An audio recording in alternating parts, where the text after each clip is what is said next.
안녕하세요. 힘이 되는 법률을 알려드리는 법보안관입니다. 여러분, 우리 주위에서 만약 어떤 부당한 일을 당했거나 목격했을 때 어디에 알려야 될지도 모르고 절차도 복잡해 그냥 지나쳤던 경우가 많으실 겁니다. 그런데 몇몇 범법 행위에 대해서는 그 내용을 신고하면 포상금을 받을 수 있다는 걸 알고 계십니까? 오늘은 이렇게 각종 포상금 제도 중에서 우리가 손쉽게 접할 수 있는 건들을 선별하여 알려드릴 테니 영상 끝까지 보시고 포상금으로 목돈 한번 만들어 보시길 바랍니다. 첫 번째로 가장 대표적인 신고 포상금 제도로 현금 영수증 미발급 신고가 있습니다. 일반적으로 상점 등에서 대금을 지급할 때 현금을 주거나 전통시장 상품권 혹은 계좌이체 등을 하게 되는데요. 이때 판매자는 소득의 투명한 신고를 위해 구매자에게 현금 영수증을 발행해 주어야 합니다.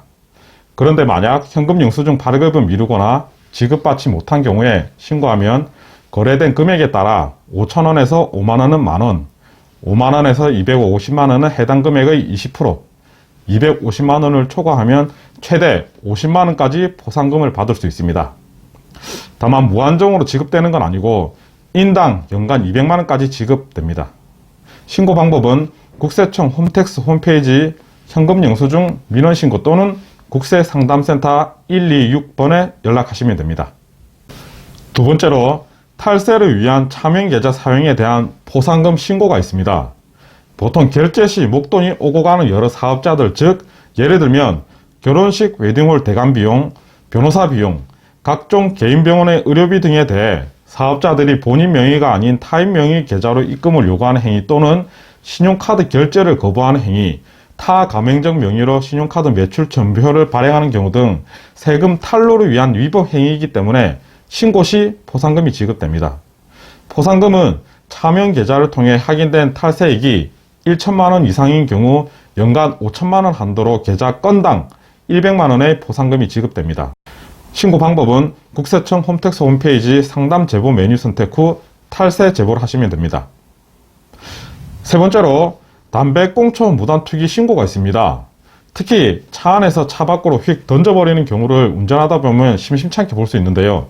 요즘에는 워낙 블랙박스 등이 잘 갖춰져 있어서 차량 번호가 찍힌 블랙박스 파일만 첨부하면 생활 불편 신고 어플이나 국민신문고에 신고하고 행위자가 과태료를 납부한 사실이 확정되면 포상금을 지급받을 수 있습니다.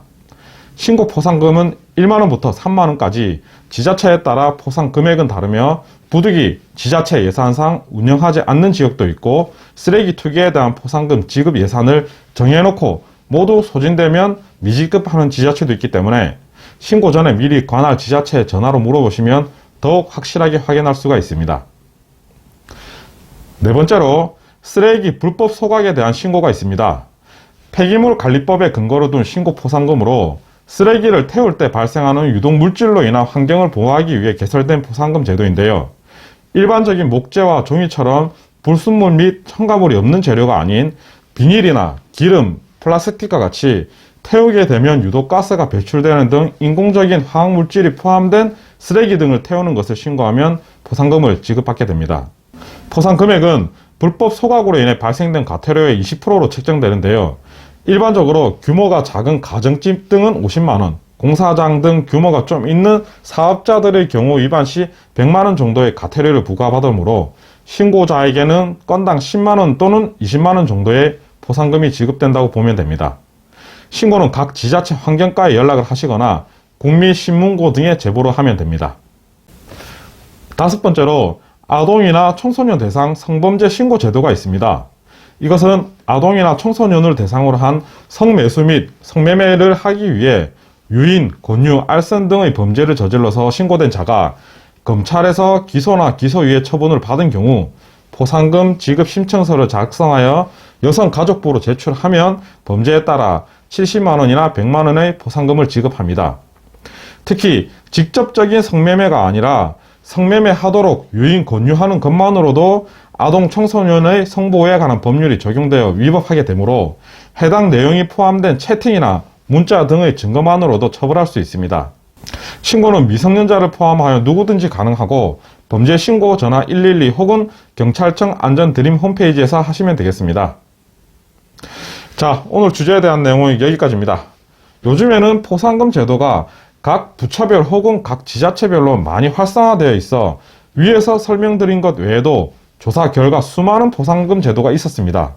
심지어 포상금만을 목적으로 전문적으로 활동하는 포상금 헌터 또는 포파라치까지도 있다고 하니 돈이 된다는 얘기겠지요.